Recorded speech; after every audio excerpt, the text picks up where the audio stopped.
Welcome everyone to our fourth webinar of the Lifestyle Medicine series, Staying Connected, Healthy, and Energized During COVID-19 and Beyond. My name is Yael Khan, and I am a Clinical Research Coordinator for the Lifestyle Medicine Clinic. The Lifestyle Medicine Clinic at the Mass General Cancer Center is focused on providing cancer patients, survivors, and caregivers with tailored recommendations for improving your physical fitness, nutrition, quality of life, or cancer prognosis. Our team is thrilled to be able to connect with you all virtually for the next 6 weeks. In this week's session tonight, we will talk about ways to make the most of the limitations during physical distancing and stay safe while maintaining your social well-being. It is my pleasure to introduce our two panelists for this evening, radiation oncologist Dr. Yen-Lin Chen and clinical health psychologist Dr. Rachel Millstein. Dr. Yen-Lin Chen is a radiation oncologist specializing in the treatment and clinical trials for patients with sarcoma, skin cancers, and ocular tumors. Over the past 10 years, she has treated and followed several thousand survivors with these diagnoses and come to recognize the invaluable role of lifestyle medicine in all phases of these patients' journey with cancer. She now incorporates lifestyle medicine into all aspects of her patient care, making sure they are connected to the support they need before, during, and after treatment. Our next panelist tonight is Dr. Rachel Millstein, a clinical health psychologist with the MGH Behavioral Medicine Program. Her clinical work includes the use of mind-body approaches and evidence-based strategies for managing stress and anxiety, depression, weight, and health conditions. Her research focuses on developing physical activity and diet interventions for diseased populations, including cancer and prevention. She enjoys running, triathlons, dog walks, and hot yoga. Please note that you will be on mute during this presentation tonight, but feel free to post questions in the Q&A box, which will be reserved for the second half of tonight's session. Without further ado, I'll pass it off to my colleagues.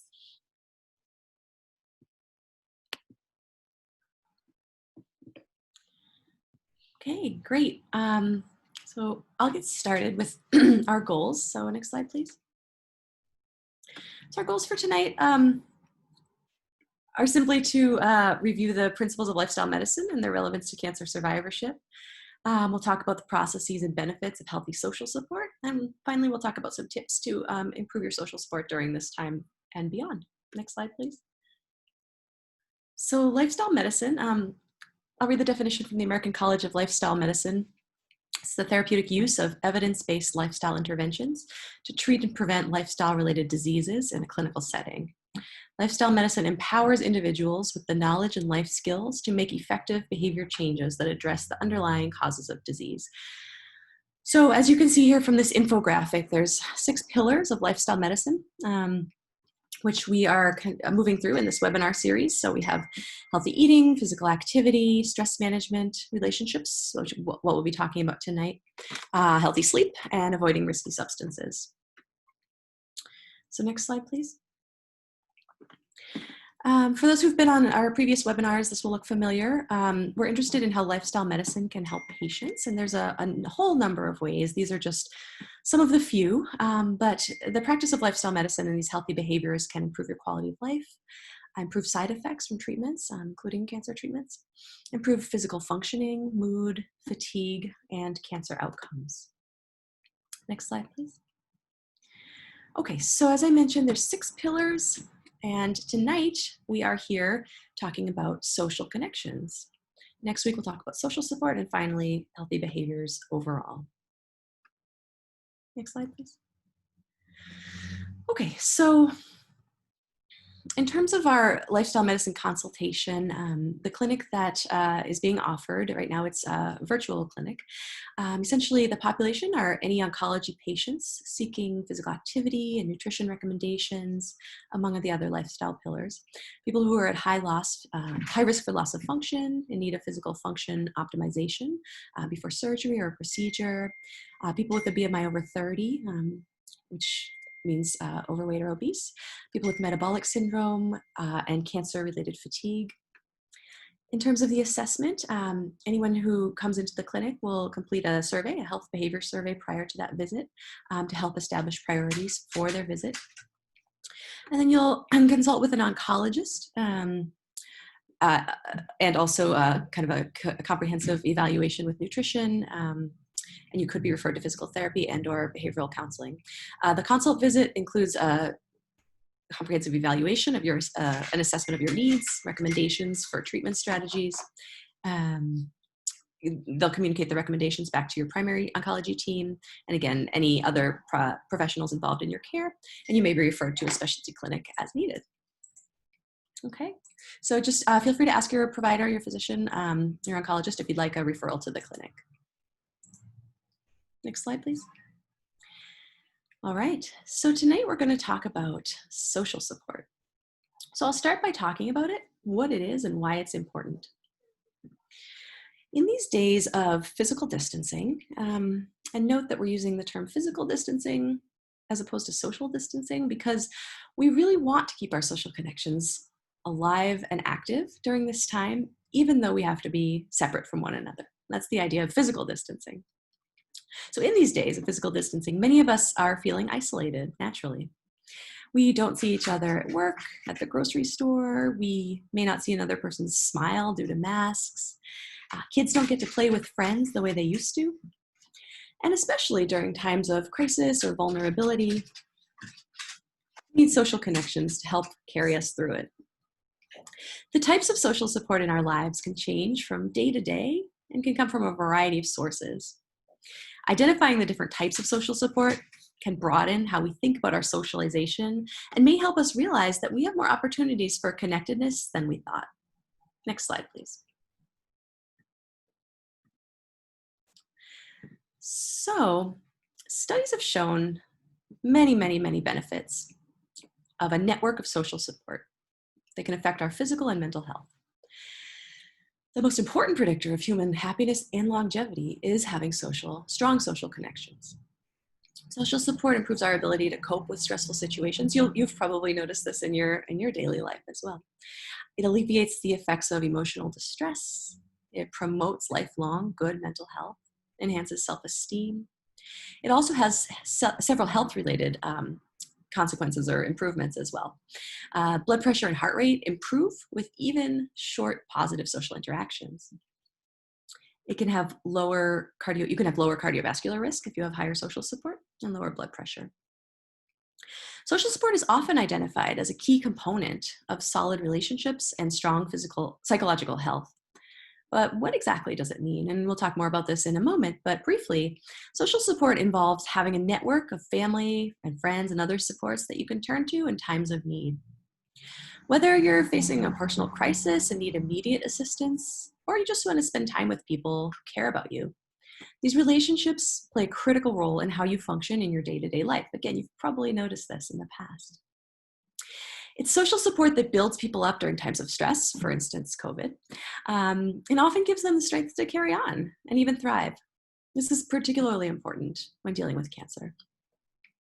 But social support is certainly not a one-way street.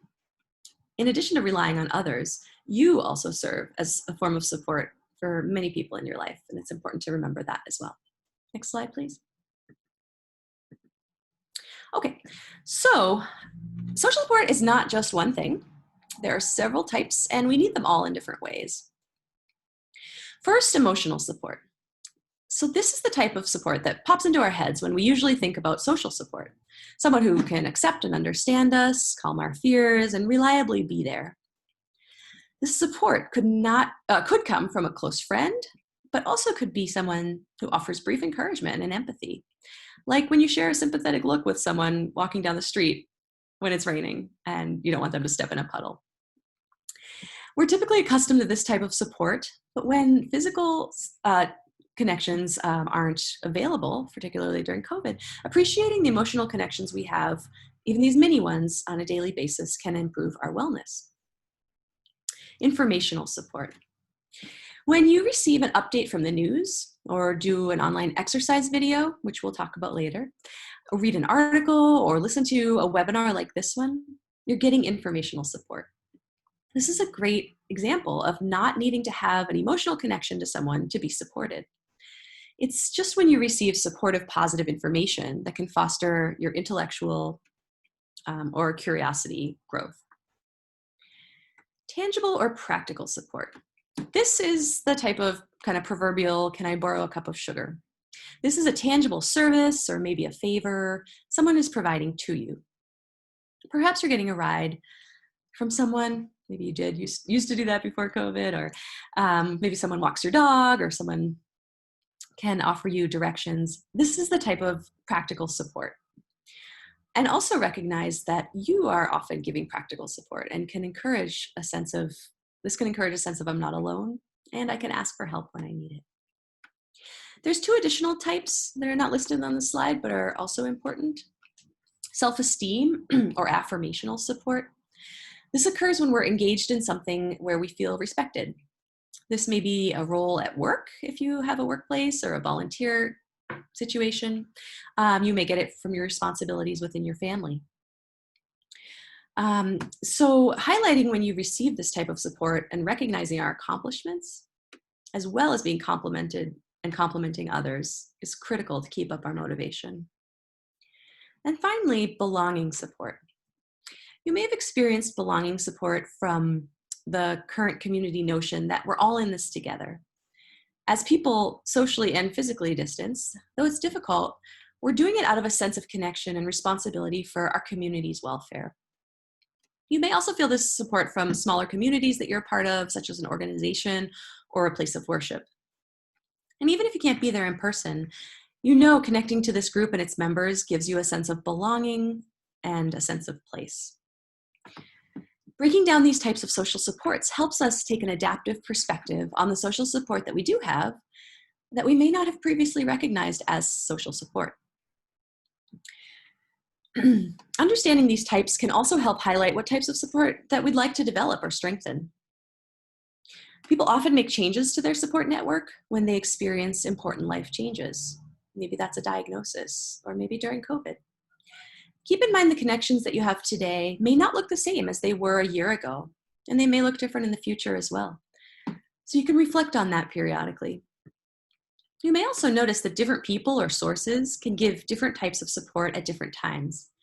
For example, your partner may teach you how to cook something, and they also may listen when you're upset. Next slide, please.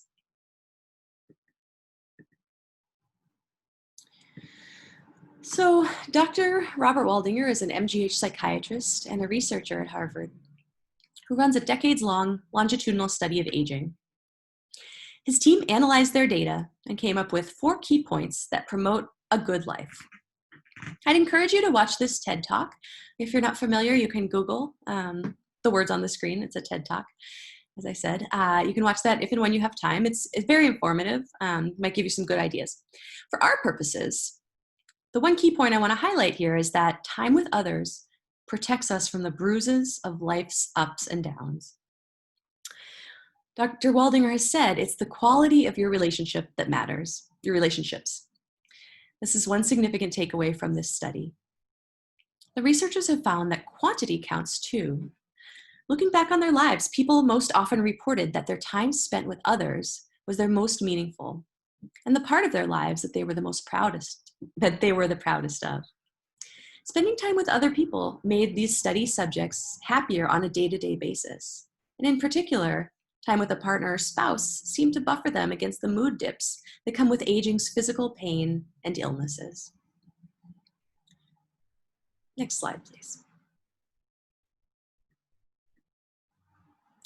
So since we're here talking about lifestyle behaviors, health behaviors, I wanted to talk about how social support relates to health behaviors.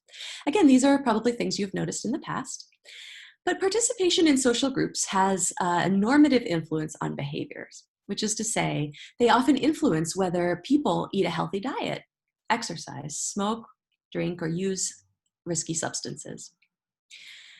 Clearly, social groups can sometimes have a negative influence in this regard as well, when peer pressures or other influences lead to poor or even dangerous health choices. However, group pressure and support can also lead people to engage in healthy behaviors. If you've ever tried to give up a bad habit, for instance, smoking, you probably realize just how important social support can be. Similar for diet. If your social connections don't support you, it can make success much more difficult. If your friends and family offer support and encouragement, you may find achieving your goals much more possible. Social support helps us cope with stress. Stress has been shown to have serious health consequences, which we'll talk more in next week's webinar about as well. These can range from reduced immunity to increased risk of heart disease. Being surrounded by people who are caring and supportive helps people to see themselves as better capable of dealing with the stresses that life brings. Research has also shown that having strong social support in times of crisis can help reduce the consequences of trauma-induced disorders, including PTSD, which is, perhaps outside the scope of COVID, but it very well may be for some people. Finally, it improves motivation. Social relationships can also help people stay motivated when trying to achieve their goals. People who are trying to lose weight or quit smoking often find that it helps to connect with people who are actively trying to attain those same goals. This is the exact principle behind something like Weight Watchers or AA. Talking to people who are going through the same experience can be a source of support, empathy, and healthy competition or motivation. So all in all, having healthy social support helps us do those healthy behaviors. Next slide, please. Okay. So conversely, loneliness hurts us. It actually does. Dr. Vivek Murthy is a former Surgeon General, and he pioneered an initiative to look at loneliness during his tenure. He treats loneliness like a public health crisis. You may have seen this in the news. This article is from 2017. Our social connections, he says, are in fact largely influenced by the institutions and settings where we spend the majority of our time. He says, we live in the most technologically connected age in the history of civilization, yet rates of loneliness have doubled since the 1980s. So we'll talk a lot about online communities a little bit later, but just keep that in mind. This is all the more true during COVID. When we look at the data, what's really interesting is that loneliness has been found to be associated with a reduction of lifespan. The reduction in lifespan is similar to that caused by smoking 15 cigarettes a day, and it's greater than the impact of lifespan of obesity. So think about addressing loneliness. We'll also find that loneliness is associated with greater heart disease, depression, anxiety, and dementia. So I'm going to hand it off to Dr. Chen, and we'll talk about social support in cancer patients. Thank you very much for setting a really great background on social support in general and the importance of it. So how does social support affect the cancer patient? Why is it important? Cancer diagnosis itself, of course, is a life-changing experience, and it can be an isolating experience, both physically and emotionally. Whether it's the initial uncertainty of the diagnosis and the initial loneliness of dealing with a new diagnosis, or the actual treatment themselves, having long sessions, for example, chemotherapy, extends throughout the day, or multiple days, or daily radiation that extends over weeks that interrupt routines. Cancer treatment can be physically and emotionally isolating for cancer patients. The emotional isolation can also occur if there's a lack of a peer group with similar experiences. And this is particularly true for patients with rare cancer diagnoses. And then during different phases of treatment, being immunocompromised might require setting limits to avoid exposure to the outside world for certain periods of time, and that certainly is both physically and emotionally isolating. And just a sense of vulnerability, not knowing at first how much to share with the loved ones or friends or coworkers. So these are reasons why a cancer patient may feel particularly isolated from social support.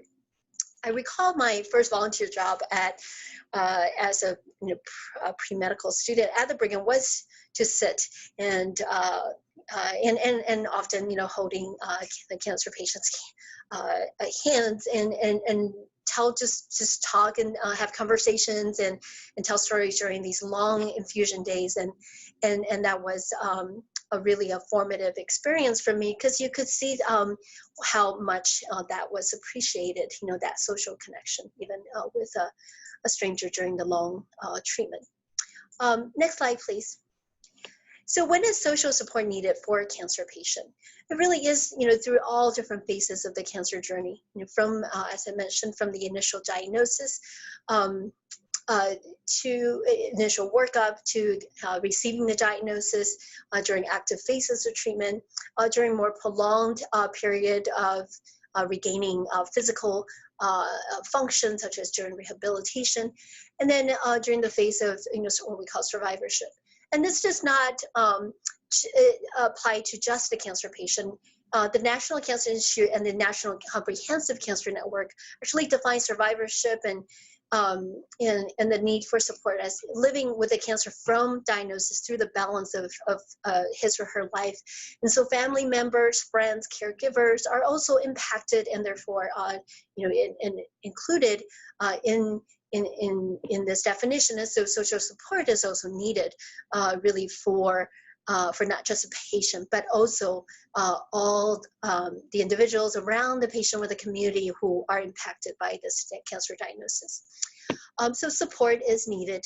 And then at the end of the life, there's certainly an intense need for social support for both the patient as well as their greater community. So the value of social support has been shown in a number of studies, so there's actually evidence for the benefit of social support. I'll just go over two examples, but there are many in all different types of cancer. This one particular study by author Cronky and others in 2011 looked at the quality of life in over 3,000 breast cancer patients. And what they found was that the strongest mediator and type of support that improved quality of life from surveying these patients was positive social interaction. And that includes having a larger social network and then a depth of social support. And conversely, for patients who don't have that level of social network, there can be an adverse impact on their survival. And this was found in a study by author Devantni and others in 2010. That show younger patients who may have smaller social network or fewer close friends or relatives and older patients having worse symptoms related to their cancer. So as Dr. Millstein discussed in great detail, the value of social support, strong social support can alleviate stress, and in-depth social support from trusted individuals can also help the patient make decisions as they go along in many different points along the treatment, diagnosis or treatment process that may require confiding and kind of seeking support from a trusted one. So it could come from whether a group of individual or a few trusted individuals, and it can decrease feelings of isolation and loneliness. And social support can come from either informal or formal ways, from a close circle of families and friends to a larger circle of coworkers. For younger patients, it may come from teachers or peers, and certainly healthcare providers. Hospitals have various resources for social support, be it in a form of actual social workers or peer support group of fellow patients with a similar diagnosis. And then this could be even larger, such as through network of community support groups or patient advocacy committees within foundations or even larger professional cancer societies. So there are many ways to have that support, and it could be from a very personal individual level support or a community level support. So how has all this changed or not changed during COVID? But certainly there's been significant challenges that COVID has posed to cancer patients in terms of seeking and receiving and the need for social support. there's an obvious anxiety over contracting COVID-19, and early on it was quite unclear what the relative risks were to cancer patients, and this is continuing to be studied by those taking care of cancer patients and COVID patients. The physical distancing guidelines has ranged from total lockdown to now in a phased fashion, opening in different aspects of life, from school to restaurants to social gathering, and this could in one way be be comforting that there are more opportunities now as caseloads go down in certain parts of the country, but can also bring some anxiety. A lot of in-person support groups have suspended, of course, or had to suspend in-person meetings during the initial lockdown, but a lot have continued, in a virtual fashion, and that may or may not work, for some patients, but that has certainly changed with COVID. Some patients have noted, and this is in different reported in different literature, that clinic visits with more sparse waiting rooms, although necessary for physical distancing, can be sensed as having a lesser level of peer support.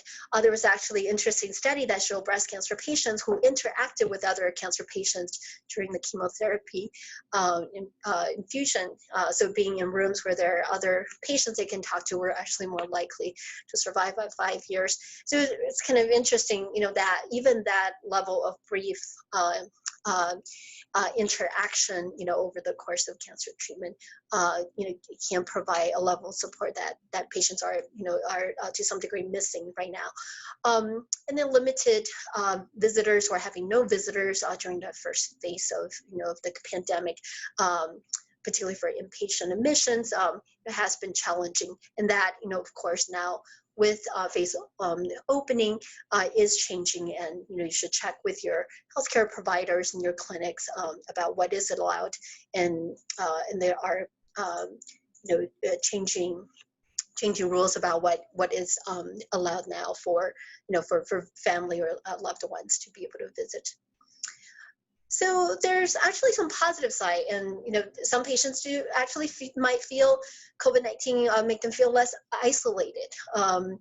In the news, there have been a number of essays about patients who have gone through needing to isolate themselves due to being immunocompromised, such as during bone marrow transplant, and knowing what it's like to have to physically distance from loved ones or friends or the outside world, and some of the remarks are that they feel like loved ones and friends or co-workers are now more understanding of what they've had to go through by having to also themselves now go through the experience of physical distancing. And social support taking place in a virtual fashion may actually be more accessible to some patients, for whom traveling into the hospital for a physical in-person support group meeting, may not be convenient or physically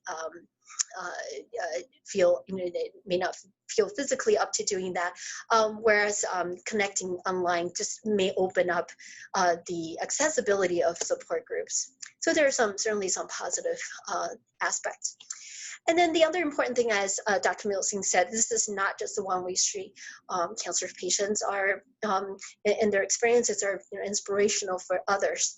And so the sense of social support, can come from direct person-to-person interaction, but it can also come from reading about stories and hearing about stories of other patients and who have gone through this. So this, for example, is a story project, through to the MGH Cancer Center, where patients share their experience going through in both pre-COVID and COVID times, what it's like to deal with cancer. And there's a lot that cancer patients can teach us about dealing with tough time, such as accepting things that are out of control and recognizing vulnerability, understanding the fragility of life, and really having a new lens on life. And these are kind of really the impact, the social impact that cancer patients actually can have on others. And I think it's important, as Dr. Millstein said, to think about physical distancing rather than social distancing. And very early on, the president of our hospital emphasized that. And of course, WHO and others who in public health also policy adapted that language fairly early on the process, to say that we're physical distancing for the purpose of protection, but we still want to remain connected. So social connectedness, but with appropriate physical distancing as the situation calls for. And I remember very early on in this. In the lockdown, in the Massachusetts area, Dr. Peter Slavin, in one of his broadcasts to the staff, said, we will be having universal masking, but remember to smile, practice smiling with your eyes. And so if you look at your healthcare providers, look at those who might be behind the mask, you'll see a lot of smiling eyes. And then the other thing to note is that if you are, for some patients, not seeing their providers in person, it feels a very significant departure from what you're used to. But you'll also notice that it's also an opportunity to see your providers full face, and you can see their expression and smiles, and also connect that way. So their touch is not currently the way that someone might be showing you care and concern, but there are different ways that we can still express that social connection. For more up-to-date information on precautions for patients with cancer, this is a website that you can refer to. This is the MGS Cancer website on coronavirus precautions and things related to visits, and how do you protect yourself, and what to do about vacations and foods. So there are many kind of question and answer points that are detailed through this link, and or through your local cancer center. Just be sure to check with your healthcare provider on what the evolving situation is related to going into the hospital, and how to provide social support for your loved ones if they're needing to come in for treatment or for hospitalization, and also to seek out resources for support. So I'll turn it back over to Dr. Millstein for ways to concretely increase our social support during this time. Thank you. Thank you so much, Dr. Chen. This is such an informative set of information. I do want to point out that there's a couple of questions coming in. We're going to answer them all at the end. So we'll come back to those. They're great questions coming in.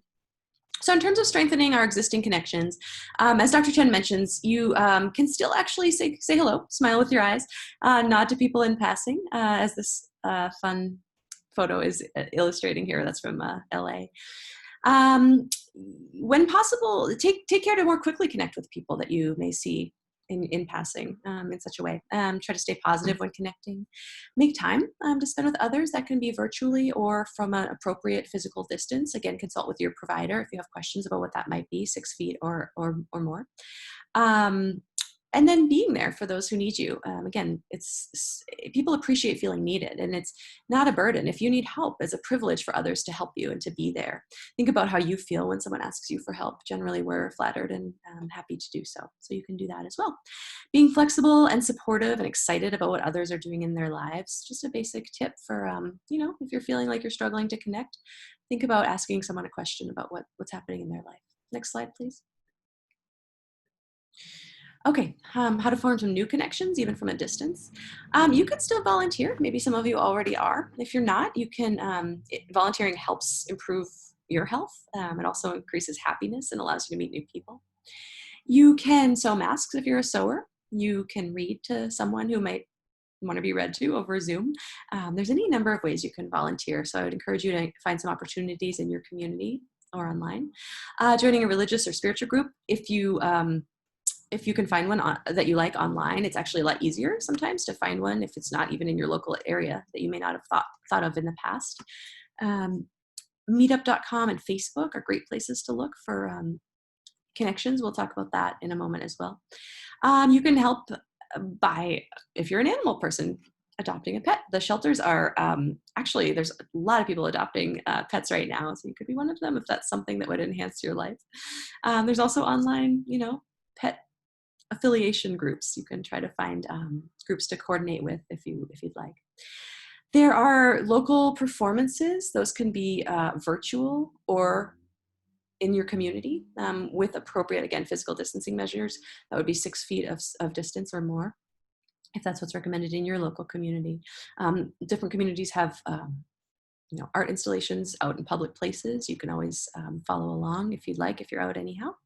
You can help organize community events. If there aren't any things like this in your local community, you could start that.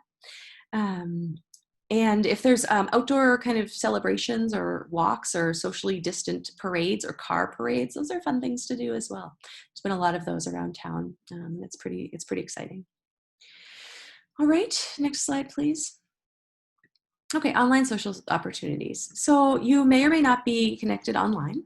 This image is actually one I found from a group in Brooklyn that is doing online. They took their comedy class and they're doing it online. So that's why they're all laughing at each other constructively. So you could do something like this. Maybe you're already part of a group. Hopefully it's transferred online. It may not have been. If it hasn't, you can be the one to start that.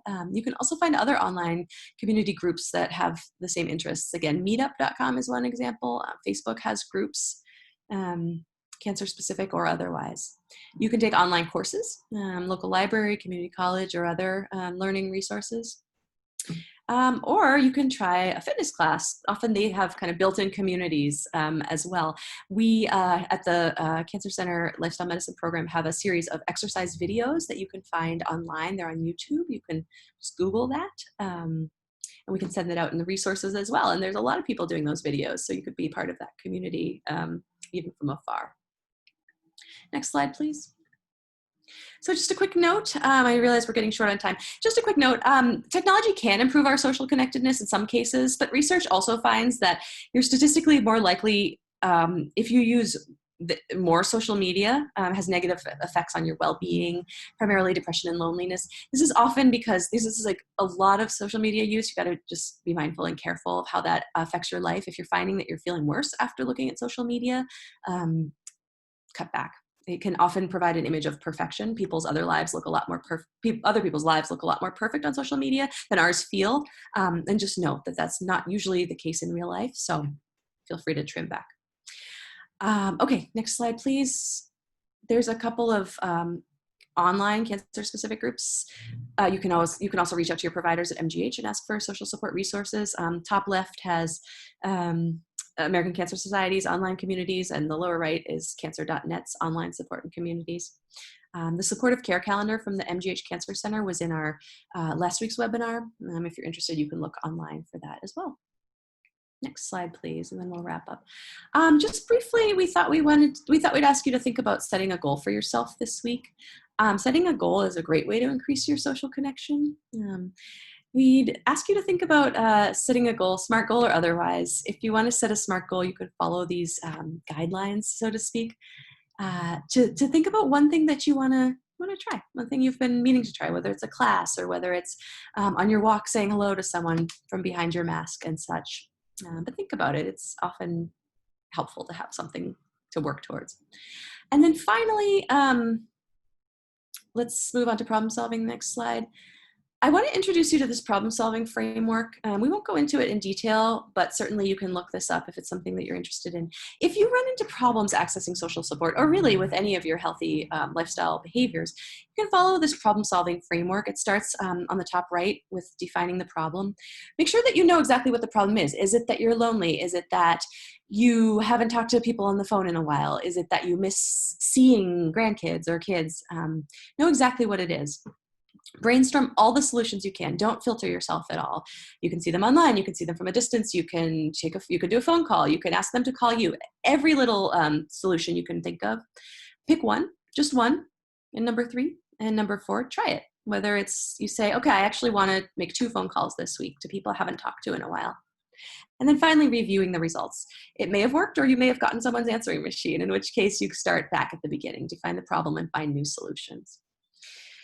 So let's wrap up. We're gonna, next slide, please. We are gonna ask you if you're up for it. If you need it and you want to, then set yourself a goal for this week. Just one thing that you want to try a little differently to help boost your mood, immune system, and hopefully get an additional smile this week from your social connections. So think about that, plan it out, and set yourself a goal. And finally, we will open it up to questions. We have several minutes here, so feel free to type them in. There's a question and answer box and a chat box, but use the question and answer box, and I will start reading out the questions that have come in so far. And we can all unmute and try to answer these. All right, so there's 3 questions that have similar content. I will try to group them as possible. How can we see elderly family members safely during this time? And So, actually, go ahead. Oh, go ahead. Yeah, so, so certainly that is, of a great concern as the data, from other countries and from, within this country is that the elderly patients are more severely affected.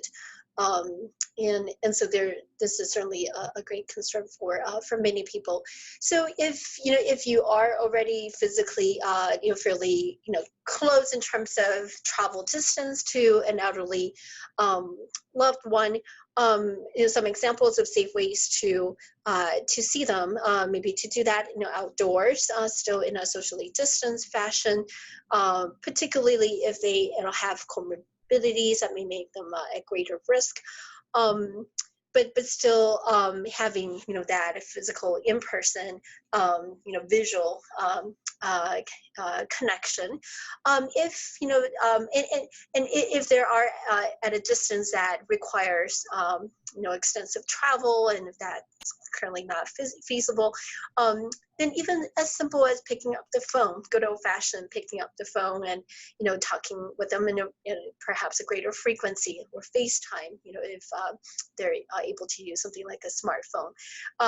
There are some contraptions that creative people have come up with to allow for hugs. For example, through like modified shower curtain. There is actually an interesting article, and we can put that in the resources, about ways to hug. So that's if on both sides there are no symptoms or exposure, and there's been a long period of quarantine, there's safer ways to hug, for example, a grandparent to hug grandchild in a way that does not involve face-to-face, looking at each other face to face. There are safer ways to hug as well. And of course, you still want to keep to kind of the usual precautions, avoiding touching eyes, mouth, and nose with unwashed hands, and washing hands frequently. Mask on, if that's if that's tolerable, for both sides, and then staying home and avoiding visits until if someone is sick. So I think there's safe ways to still visit your elderly loved ones. That's great. So there's a kind of a related question here about social bubbles. I've heard some people start social bubbles with a specific group of people that they don't need to socially distance or physically distance from. What are your thoughts on that idea? Do you want to follow that up, Dr. Chen? Yeah, this is certainly happening, particularly with families with children, and it's been many months. And this is also a kind of a whole different topic about the children and how this has impacted them. But I think the key thing is still with certain precautions, but I think a good understanding of the people that you might enter into a social bubble with, and understanding kind of their expectations and what they've been doing as far as social or physical distancing, and then being forthright and honest about symptoms. I think that's these generally keeping it to a relatively small group. outdoor setting would be safer than prolonged indoor activities. There's still lots of fun things that can, that social bubble or families within social bubbles could do together, biking, hiking, but, at a safe distance, but still allowing for the conversation, the camaraderie. So I think the key thing is kind of having a good mutual understanding among the people who want to enter into the social bubble, and I think having still a relatively small size for now. You should also, of course, follow what your regional, your local guidances are, depending on what the case is like, what the incidence is like in your particular community. And I'll add too, I think that's exactly right. And I'll add too that there may be times when that is something that you want to do, and then there may be times that you're not comfortable with that, or you're not ready for that, or it just doesn't feel right. And that's okay too, because we the etiquette around some of these things are very unknown. There's no real roadmap for this. There's no template. None of us have kind of been through this pandemic situation before. And so there are polite kind of ways to not do that if that's right for you as well, indicating that you still love and care for those people, and you will absolutely want to see them when the time comes that you and your providers feel that it's right. Absolutely great. Great. Okay, so another interesting question. What do thoughts on outdoor dining? Do we recommend avoiding outdoor dining? Presumably the idea here is that masks are off when people are outdoors or when people are eating and drinking. So I must honestly say I haven't ventured to do that myself, but I would say, look at where you might be interested in doing the outdoor dining, at what the setup is. Is there a reasonable distance, between the tables, and then it probably is helpful to get a sense of people who have, tried that at particular venues and get some feedback as far as how comfortable, people felt. I think these kind of reviews are starting to show up now on kind of restaurant review sites and such. Or if you outdoor dining in the way of the picnic, where you got blankets set several feet apart, with be it with family or at a park, where there are other people. I think the key thing is still maintaining the key principles. Washing hands, and avoid touching before your eyes, nose, and mouth, and avoid eating unless you've washed your hands, and then that safe distance, and then avoiding both yourself going out to do that if you are sick, for the sake of protecting others, and also if you're sick and let's say recovering from a low blood count or from radiation or chemotherapy, that would be a time to avoid doing that. But I think, as things open up, and if the incidence remain low, there are safe ways to enjoy some of the nice weather that we finally have in this area. So, right. And really, anything else you want to add? Yeah, and I think really kind of figuring out where the balance is for each of you with with your own providers and your own special circumstances, where the balance is between physical safety, which of course is primary, and also your mental health, right? Keeping in mind that if you do need to find a safe way to see people, and that's going to keep you afloat, that's incredibly important during these times as well. Those are the questions that we've gotten. If anybody has additional questions, feel free to type them in. We'll, I guess, give it a moment to see if there's others.